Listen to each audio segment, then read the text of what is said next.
Hey everyone, I'm Tack, and this is just going to be a short overview of my new TRIA map making codex or map making tutorial, map making guide, whatever you want to call it really. Name is still TBD.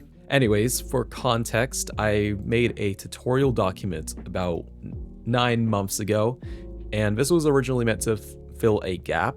There aren't really many resources on how to make a TRIA.OS map, which kind of makes sense. I mean, the community is pretty small, but someone that doesn't really know how to make a map, or maybe they're familiar with Floodscape 2 map making and they want to move over to TRIA, there's not a whole lot of resources. The only one was like Enzo's tutorial from 2021, like 4 years ago.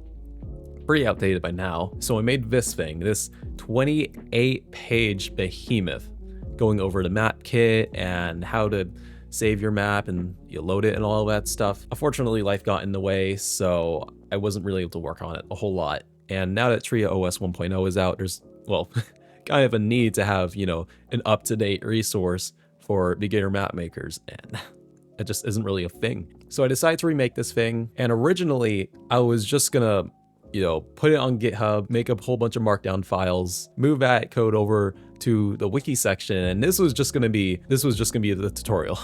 And I mean, it looks nice and everything, but it's pretty scuffed, So I decided eventually I was gonna have to make an actual website for this thing, which came up with this thing using the documentation Jekyll theme. It basically just the first theme I found, Jekyll being a static site generator that just takes in markdown files and turns it into HTML that can be put onto a GitHub site or a GitHub Pages site like this. And it's functional, but I didn't really like how it looked, so I figured, okay, this was a day ago, by the way, as I'm recording this. I decided to remake it again using a different Jekyll theme, and well, it's this now. And I decided to redo some of the organization, so it's a little better, a lot less scrolling, ideally. Whole bunch of tabs on the left here, and it's very fun.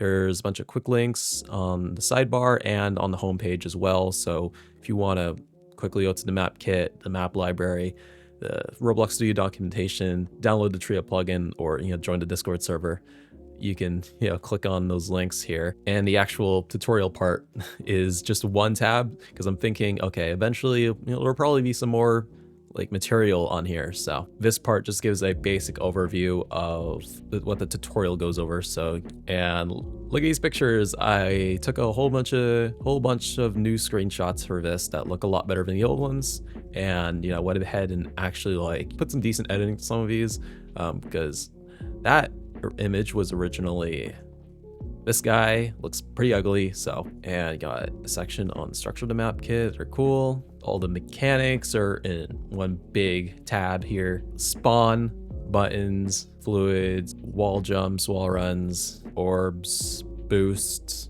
bounce pads even. I didn't even know those were in the kit until like, I don't know, like a month or so ago. There's a whole bunch of different sections going over the different settings in your map. So main settings, music, lighting, materials, button fluids. Those are like, oh, okay, I need to fix that.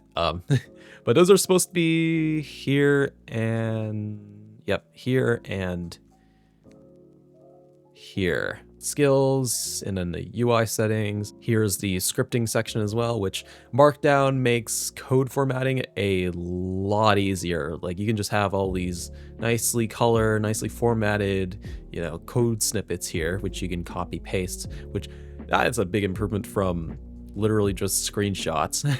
Although, side note, in the map script provided in the kit, they still use move part and move part local, which, yeah, those are deprecated. I don't know why that hasn't been updated yet, but it is what it is. This section, how to actually play your map in game, this section needed a lot of love since 1.0 made things a lot different, maybe a little bit more complicated depending on who you ask, but it's not too bad. It was a good opportunity for me to refresh myself on this process. So here's the whitelisting page, nice screenshots, the publishing page with all the different publishing requirements that I know of, and then the verification page, which the verification system's a little bit work in progress, but this should give you enough information to be able to go through that process with your map.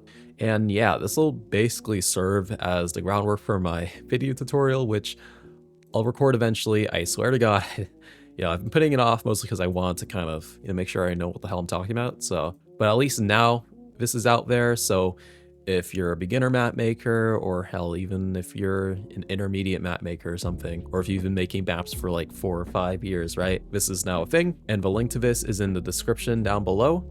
Right now it's just tactile, like github.io/TRIA mapmaking, whatever. Eventually I might just do like a custom domain for this thing, something a bit more memorable. We'll see. Yeah, that's all I've got for you today. So, if you like this video, like and subscribe, all that stuff. Ring the bell button. I realize I've never actually said that, so that's probably a good idea. Yeah, we'll see you guys later.